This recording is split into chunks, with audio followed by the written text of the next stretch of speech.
Welcome to another episode of Locked In with DJ Scenario. I got a special guest in the building all the way from Mass. But it's a special part of Mass, you know what I'm saying? Because I got family in this part of Massachusetts. You know what I'm saying? Shout to Worcester one time. I got Elion in the building. Am I saying your name right? Yeah. Make sure and I you always said Worcester right too, which is surprising because I've been there. Because you know what? I took the Dominican van plenty of times from New York to Massachusetts. And they got there in an hour. Isn't that like $40 trip? $40 trip. I did it. I did it plenty of times to go chill with my cousins, because I got a lot of cousins out there. Yeah. You know what I'm saying? And these were like the favorite cousins. That's you know what I'm saying? The best way to travel too. So I made sure I was always on that bus, because like 2 blocks away, I used to be able to catch it. You know what I'm saying? And $40, I was out there. And I think it's like door to door. So like it is. You there. It's like, bro, it kind of beats the hell out of Greyhound, bro. There used to be a bunch of people though. It's so weird that I didn't realize how many people around my neighborhood, you know what I'm saying, actually had to go to fucking Massachusetts. Like, bro, you didn't. I didn't like. Damn, what y'all got to go out there for? Like, it's all different shit, bro. So coming from Massachusetts, and you're an artist. For people that don't know, what kind of art do you do? So I do Latin music, but I also do hip hop, R&B, pop. You know, anything that really. I wasn't introduced to the Latin side of you. I was introduced to I make the hip hop, R&B, and that's what I was like. Oh shit! Like not for nothing. The song when I first met you, we had some time. Yeah, you know what I'm saying? Yeah. This is just not overnight. Like you know what I'm saying? Like we've been cool for a long time now. You know what I'm saying? Yeah. When I first met you, the song was fire. Your performance was fire. For the people that don't know, you know, I do a lot of go to a lot of showcases. You know what I'm saying? Especially New York, tri-state area, and then I tap in with a lot of the artists, you know, that are there. You know, some still need some work. Some, you know, and I applaud them because you keep going. You know what I'm saying? Keep going. Of course. And then there's some, as yourself, that I feel like were very prepared. You know what I'm saying? Or have been doing this music and are good at it. You know what I'm saying? So that was my take on when I first met you. Like, he's good. You know what I'm saying? With the crowd. He's good. The music sounds great. You know what I'm saying? So I'm kind of giving you your flowers. So just say thank you, my guy. I appreciate that, bro. I appreciate that. You know what I'm saying? So for the people that don't know, like I said, I was introduced to you know, the R&B, the rap side of you, and you just told me now that, you know, you do like Latin music too. Well, so it's crazy because when I first started making music, like the first stuff that I started dropping was Spanish music. Okay. And I'm talking like reggaeton, like, you know, but as I was dropping the music, I felt like at that time I wasn't connecting the way that I could. All right. And in that why time, is this? Why do you feel? Is it because of the area you in, or I would feel like there's a lot of Spanish people where you're at? There is, but I think it's multiple reasons. So at that time, reggaeton was like. It's been weird with reggaeton because it was hot, and then it kind of like started dying out, and then it got super hot again, and now it's like ever since Justin Bieber Despacito, it's like, bro, it's like the next fucking thing. But around that time where I first started, it was kind of like on that downswing of reggaeton music. So like when I seen kind of like what's happening with rap now, that's like. You're seeing country kind of take over. You know what I'm saying? And now it's like kind of crazy. There's like a war going on. Like what do you feel about let's just say this now. You do those types of genre of music. You do the rap, you do the R&B, you do reggaeton, you do Spanish music, right? Yeah. So what do you feel is your take on the music that's being put out? And I'm gonna say reggaeton first. I think that, like I said, it was like a roller coaster because it started hot, then it kind of started dying out, and then Bad Bunny kind of like brought it back with Justin Bieber and a few other new cats like J Balvin. So, and not to take away from artists like Arcángel de la Guerra or Daddy Yankee, because they carried the genre for so long, for a really long time. The GOATs. But it was just like. It's like kind of like what's happening now. People getting tired of hearing Drake. No disrespect to Drake, but you think people getting tired of hearing Drake? I think that there's it's gotten to the point where there's a movement happening. It's kind of like that movie, that Batman movie, where it was like you either the hero, right, or you or you're like you live long enough to become the villain. I feel like that's what's happening to Drake. He's been the hero for so long that like they just want to see him be a villain now. Yeah, like the Yankees, because we're better than Boston. Yeah, it's the same thing. I think that's just listen. I'm not even gonna go that route, bro. Because you know what I'm saying? I get it. We've been the heroes for so long. I get it. That's why he's not on camera. I did this on purpose, my guy. Okay, I'm just joking. Shit. But yeah, you've been for example, like the Yankees. You've been the team for so long that people hate on you. Yeah, and bro. People, you know what I'm saying? So I get what you mean by that. Kobe, the same way they felt about all the greats. LeBron, like bro. You can't love them so long before you got to start hating them. Like right. So reggaeton had this little elitist group of Wisin y Yandel and certain cats that were killing it, and they weren't really like letting other people eat. They weren't really letting people kind of like jump in the genre until they seen artists like J Balvin and Bad Bunny kind of come in and stuff like that, Maluma, and then they were like, okay, we got to pass the ball. You know what I mean? So I feel like that's what kind of revitalized the genre as a whole, and then they started just doing hybrid music with fusing different genres together, like Afro beats into the reggaeton, kind of just expanding on that. And I think that is what saved the genre. And I feel like the same thing should probably happen with hip hop. You know what I'm saying? What do you feel about hip hop right now? Like I said, man, the music that's being put out by this younger generation that's out now. You know, it's funny. I seen a post the other day, and it was something like, if you're 35 and you're still rapping, keep going, bro, because this new shit that everybody's dropping, bro, I seen that. Yeah, I was like, you know what? Yeah, that sounds about right. That sounds about right. Okay, so I understand what you mean. I get it. Yeah, bro. So let's talk about you real quick. So how long you've been doing music for? All my life. Yeah. All my life. I am 37 now, 38 now. Okay. You know what I mean? So I've been doing music since I learned how to talk. You know? What brought you to decide, or what made you decide, like, you know, from my passion to profession? You know what I'm saying? Ryan Leslie. I gotta say, like, I seen Ryan Leslie do his thing on YouTube, bro, and I was just fascinated. I felt like that was just one of the most unbelievable things you can accomplish. And then I seen Mark Anthony do the Madison Square Garden, and how like he didn't even sing an entire song, and then the whole audience was singing. I was like, that gotta feel better than sex, bro. Yeah. You know what I mean? Like just having the whole audience just vibe to your song. It takes a lot for things to be better than sex. You know what I'm saying? So I get the passion in the music and just having millions of fans or thousands and thousands. You did the Garden, of course, thousands and thousands of fans just singing your song. You know what I mean? And it's like, it's not even just any song, because you know how like you'll have songs that are just about partying and bullshit. But like his music is very emotional. It's very heartfelt. So like when you hear the crowd singing that song, they're singing it to like they're in that. They feel it. You know what I'm saying? So it's different. Like it's not just vibing. Is that something that you know every artist aspire to be that or be that great? You know, for you, I know you do a lot of shows. You know, for what has been the most memorable show for you? You know, where you felt like, you know, the crowd was rocking with you, or the crowd was feeling what you were doing. I appreciate that question, because I never get a chance to talk about this. But one time I was able to open up for it was Young Thug. He was closing. So Young Thug was closing, but I was opening up with Fetty Wap, A Boogie, and then Young Thug was closing out the show at the Dunkin' Donuts Center in Rhode Island.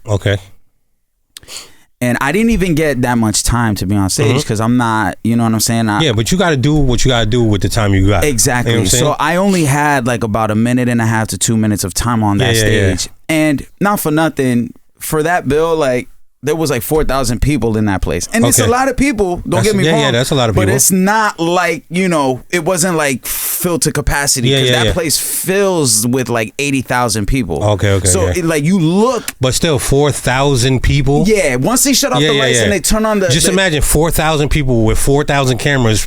That's what I'm saying. You know, just you know, recording. Exactly. And that's then when 8,000 people, and then more people who's fucking, you know, streaming or whatever the hell they're doing. Even if it's 20 people in the crowd, you know what I'm saying? It's 20 more people than you had before in your pocket. But the 4,000, like even when they turn on the flashlights on their phone, and you turn down the lights, like it still look like a sea of stars. You know what I'm saying? Even if it's not full to capacity, but it's still like, oh shit, it's a good crowd.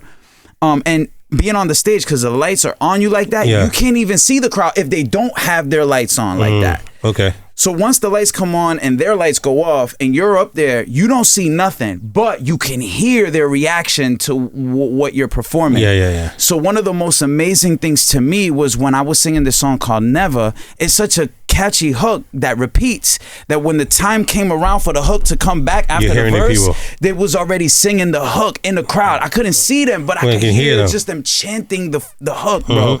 And I was like, and that was your moment. That was, for me, that was like. Was that like a moment for you that like, yo, I know this is what I'm supposed to be doing? Exactly. This is what I was put here to do. You know? Like, that's how I felt. So growing up, you did you grow up and born and raised in Massachusetts, or?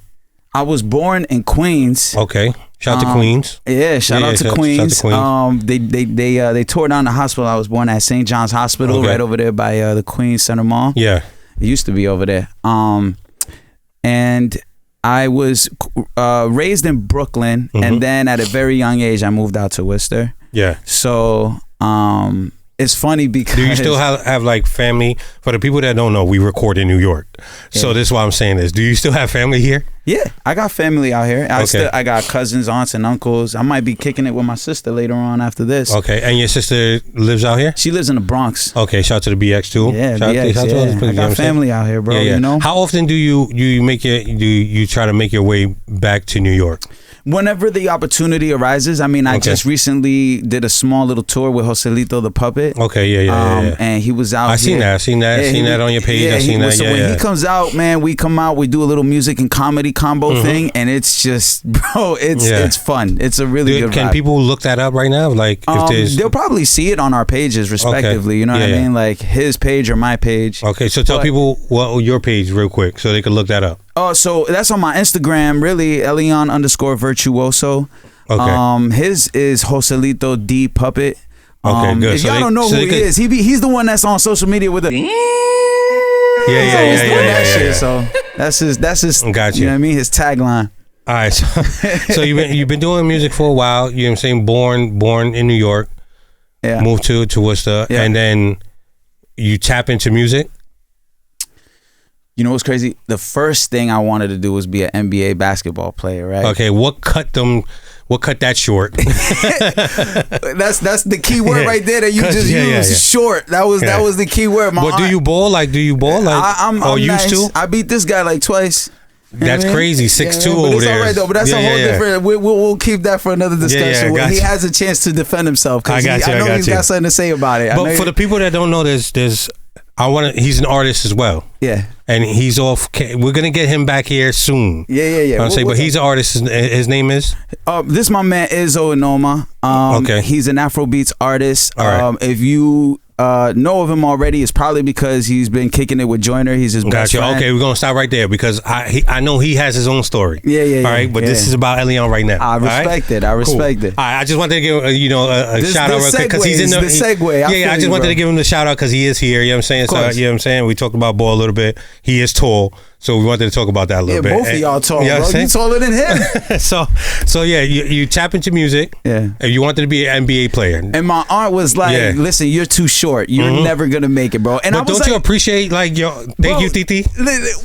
Nah, because I was watching players like Muggsy Bogues, bro. You know, like Nate that Robinson. Could jump, though. Nate Robinson. Yeah. Don't get it wrong. Bro. See, this is the thing. Now I'm old. You see the grades, right? Yeah. But like when I was 16, 17, jumping through the roof, I was grabbing rim, bro. Okay, but you wasn't dunking. Okay, that is different. But I was grabbing They rim, were though. dunking. That's all right, though. I could still stick and move. They were dunking. You could move the ball around. You were good enough. You wasn't catching me on the court, bro. I was too fast. The handles was crazy. I promise you, bro. You wasn't catching. So NBA doesn't fall through.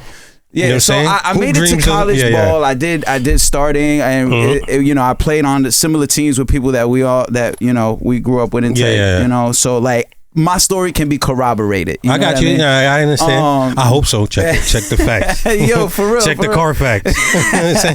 So it was that. But then my aunt was like, "You're too short. Da da da. You know, you got to think about your fallback plan. Blah blah blah." And I really I had an aptitude to music at that time. I was listening to Jagged Edge, and bro, that's the album, the Jagged Little Thrill album. Yeah. That I literally used. It was 16 songs on that album, and I learned every single song front to back, and that's how I taught myself how to sing. Was just imitating how from Jagged Edge, pulled off the melodies. How do you? I know for the I know you produce your own tracks too. How did you get to that point? So after the basketball stuff kind of fizzled out, and I stepped away from college ball and all of that, I was watching Ryan Leslie on YouTube, and I had gotten my tax money, my first tax check. I was young. I was mad young. It was before I was 20. So I got my first tax check, and I was like, what can I get to start doing my own stuff? I think not many people, that was a good investment. Well, I got tired of paying producers and engineers to work on something that they didn't really give a fuck about. They didn't care. They just wanted me in and out and to pay them, and then it was done. So I felt like I could put so much more into the music than I actually was. If it's done by yourself. Yeah, done by you. So I ended up buying a rinky dinky little interface, and then a microphone with a crappy cable and a Dell computer laptop, bro. And I just hooked it up, and I just started trial and error, bro. Just practicing. And I was like, I could do the rap and the songwriting, but what about the beat making? How am I gonna get around that? Because we didn't have YouTube back then. No. There weren't no YouTube type beats back then. This was someone who can make something for you and give it to you, or someone had a one of those LimeWire mixtape CDs with a bunch of burnt instrumentals on it. That's how you was getting. Have you learned to play any instruments?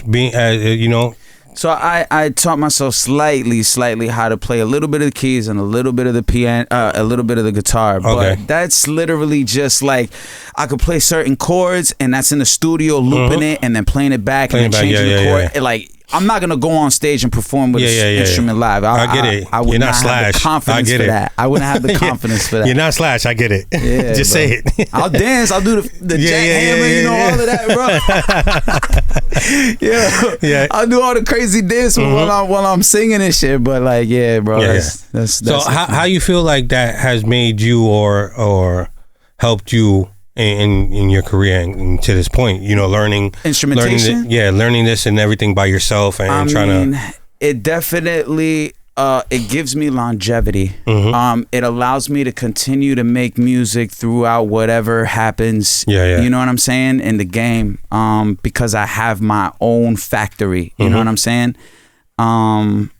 If I was relying on other people, then life circumstances could take me to a point where I'm not able to create. I get stagnant, or I'm stuck because waiting for the availability, waiting to have the funds to pay the person or whatever the case is to get my music done. I just if you're a creative, you're gonna want to get that out there the moment it's in your mind, whether it's with your phone on a voice note, or something like that. So you've been putting out now. You're at this point, you're putting out your own music, and you have something out now. I do. I and it's funny because I kind of slowed down on my releases. Okay. Why is that when there's artists that I've talked to that say, I want to put something out every month or every week, I want to drop something new. What's the difference between your plan and something like what they're saying? I think that everyone has their own approach depending on who their target audience is. So if you are looking for your target audience to be the younger crowd, TikTok, all of that, then you're going to do that. You're going to put songs out every day or every other day or every other week or whatever the case is, so you can get the algorithm to follow what you do and associate your music with whoever else is in your... It's so crazy that how life works like that, how music works like that now. It's to an algorithm or trying to get it work, from when before it was wait for the CD or wait to hear it on the radio or record it. And, how things are different now. Yeah, I mean, you know, it's that business model where these companies, they don't want to put anything into someone who doesn't have something going on already. Yeah. So like talent doesn't get you through the door anymore. You know, numbers, because I've been in meetings where it's like, you know, there's a bunch of screens in the room, and you know, I bring an artist, and they're like, you know, pull up their Spotify, pull up their YouTube, pull up their Instagram on. Mind you, listen to what I'm saying. I haven't said nothing about music yet. Pull up their just Spotify, just the numbers. Just to look at their numbers. You know what I'm saying? Pull up their Instagram, pull up their TikTok. And you don't know if that could, you know, that could be botted. Yeah. That could be all botted regardless. So they're like, let me look at these numbers. Okay, now let's hear what you got. You know, I've definitely been in rooms like that. I'm like, it happens. You know, it's crazy, but you know, gotta have the sound to accompany that. You know what I'm saying? I this is my opinion. If you are taking it to that extent where you're paying, you got the funds to pay for your bots or whatever the case is, your playlisting and all of that, then I would hope that you have the same amount of energy for the craft itself. So that way, when people actually say, "Oh wow, these numbers are decent," and then they press play, they're not gonna hit skip or they're not gonna hit stop or pause or be like, "How is this possible with this whack ass record?" Right, bro. Right. With these whack ass songs. Now then Let's keep it real. Then you have guys that are opposite. You know what I'm saying? Where they have fire music and they are like the secret of the world, bro. Like they're unexisting to people. You know what I'm saying? And that happens. Their block knows them. But you know why I think that is, though? I think that's because a lot of the guys that have the funds to push their shitty music, quote unquote, if that's what you even want to call it, is because they focus their time on getting to the bag. They're not focused on the craft. They're focused on getting to the bag so they can put the product out. What do you find is like the medium for that then? What do you in your opinion? I feel like I discovered that just recently myself. Okay. Because I got to a point where I'm able to perform, get paid to perform, produce for other artists without losing.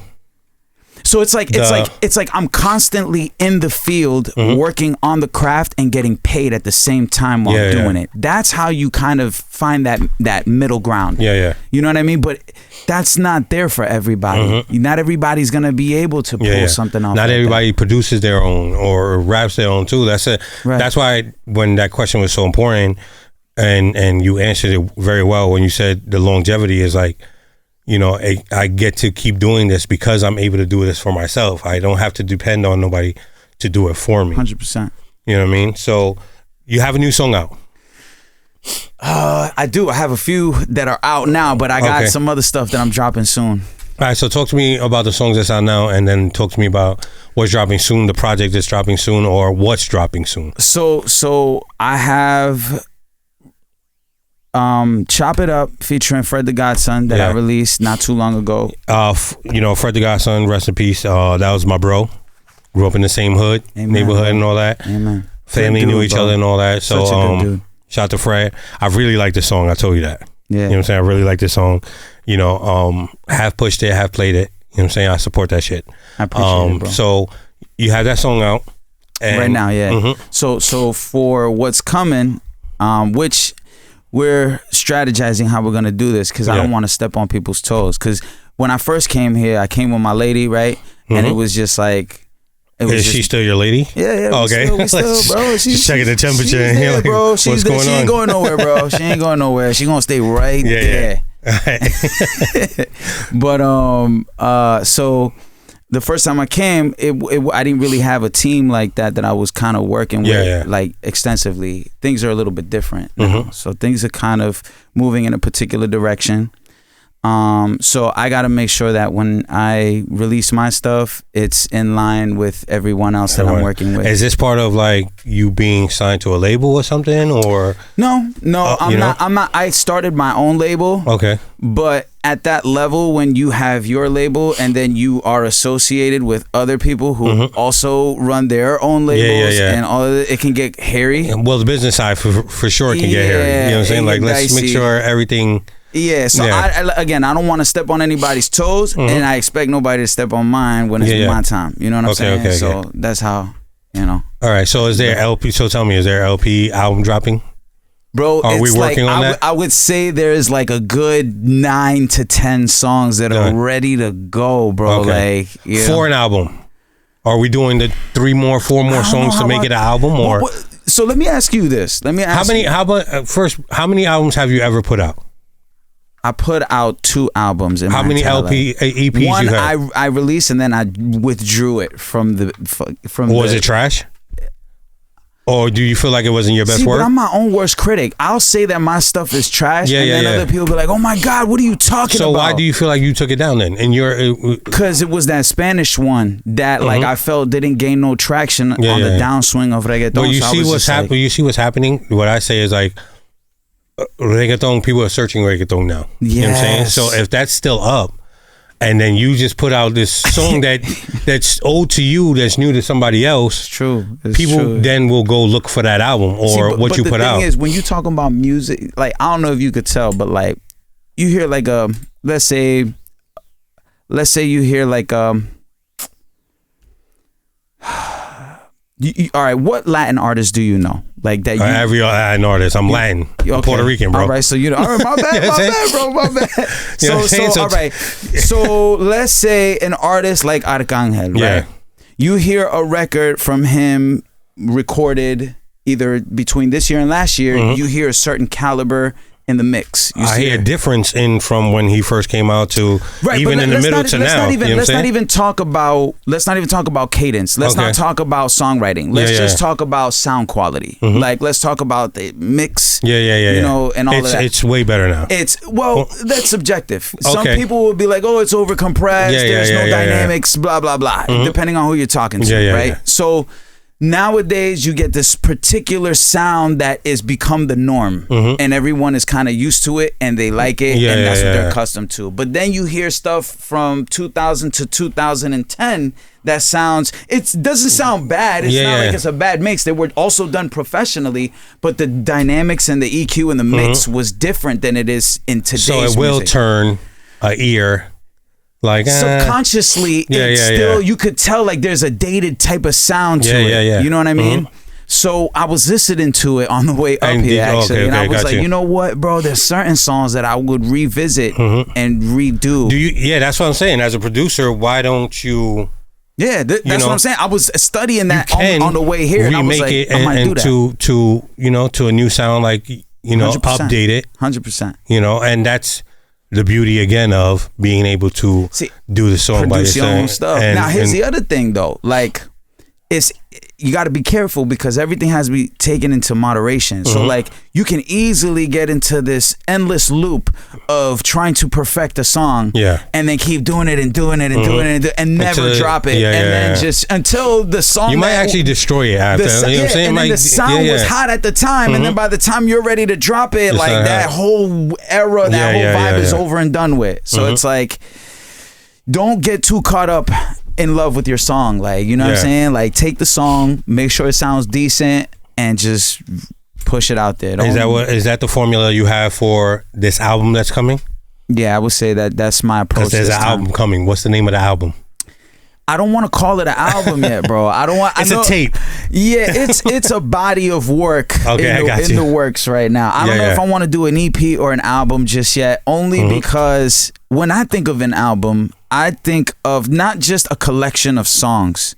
I think of a soundtrack to your life. Okay. So like whether it has skits inside the project or not, it still has to have a particular theme and all of that it kind of runs with when we're talking about it has to be put together very well. Yeah, with an album specifically. But with an EP, an LP, or a mixtape, it's a little bit different. There's more liberties that you can take with that. Yeah.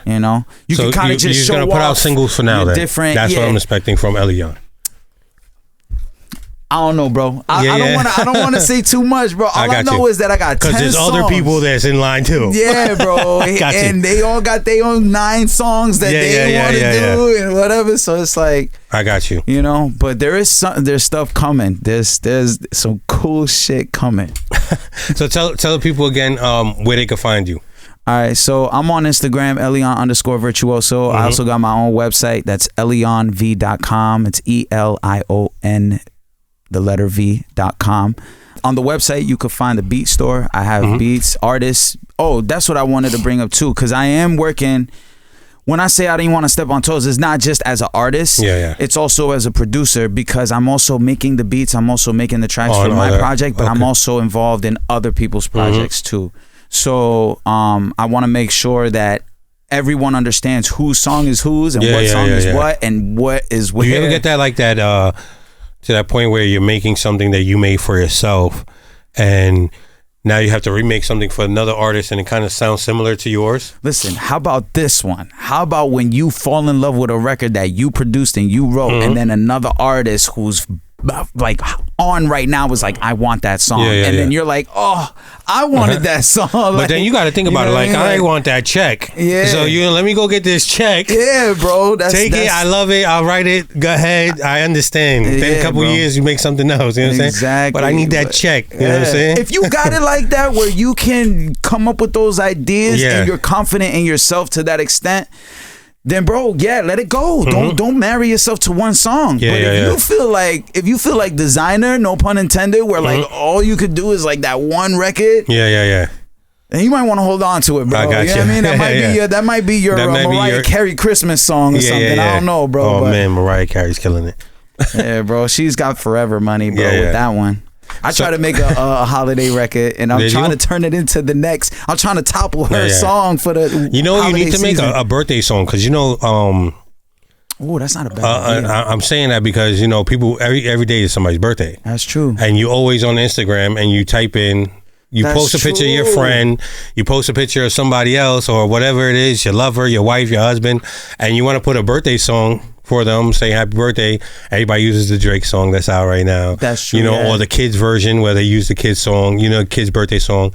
So why don't you make a birthday song too, because that'll pop up too, you know, and 100%. Make sure, you know, 100%. Just an idea. Yeah, no, that's true. You know, then like people are using your birthday song like, yo, this song is fire. I want to use it for everybody's birthday. You're giving your audience a gem right now, because if you take that even a step further, and it's like, okay, well, let's not just do birthdays. Let's talk about like certain scenarios. Like, you know what I'm saying? Like if you...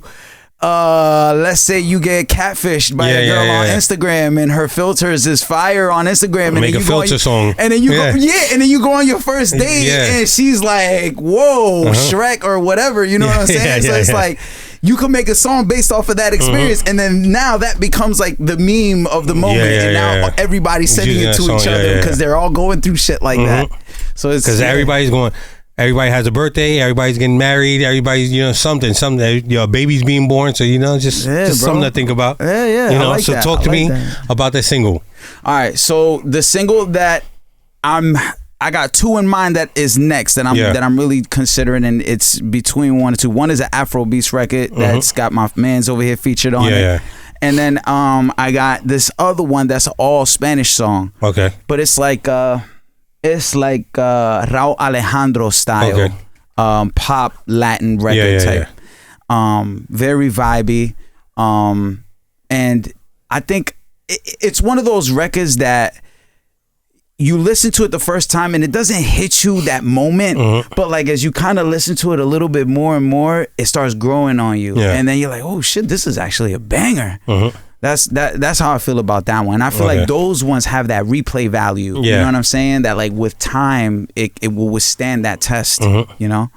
So those are the new ones we're waiting for. Yeah, those are the ones that I haven't dropped yet. I haven't even previewed those on social media, like in the studio. Those are like super tucked away. Like I got those. Like, but it's coming soon. Yeah, for sure. Because the thing is, as an artist, you got to plan out like your pre-promotion and then your actual promotion and then your post-promotion. Yeah. So it's like...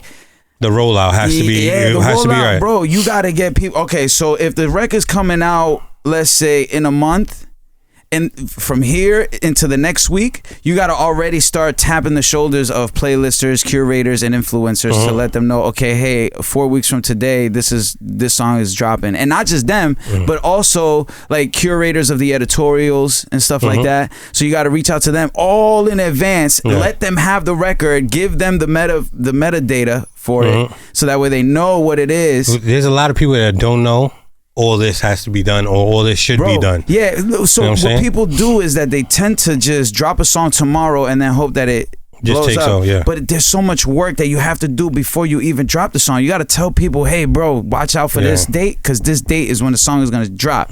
But even before that date comes, you got to give like a month for everybody else to be ready to prep for it, to push alongside you. So it's not just you doing it by yourself.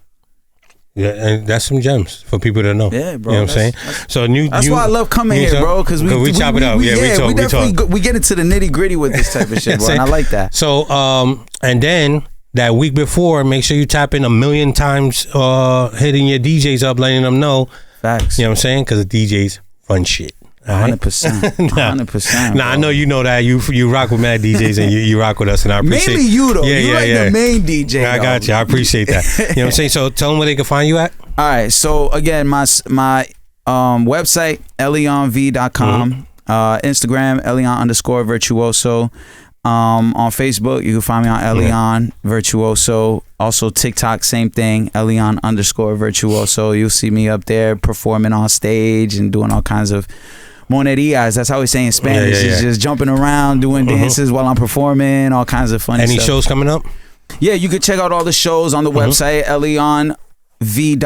You'll see, and a very landing page, the first homepage, you'll see, you scroll down, it shows you all the dates and the flyers of all the shows that I'm involved and everything with coming up for 2025. Yeah, where they could music streaming on all streaming platforms. All streaming platforms. What you got, and it's not like you gonna go up there and see like only 2 songs. Like I actually got like a nice little collection. We won't see that Spanish album because it's not there. Yeah, nah, it's not there. That was super dated, bro. I got you. You know what I mean? Yeah, I appreciate you rocking with me, man. My Worcester family in the building. You know what I'm saying? Massachusetts in the spot. Elion, I appreciate you, though. Likewise, bro. Thank you. Let's do it.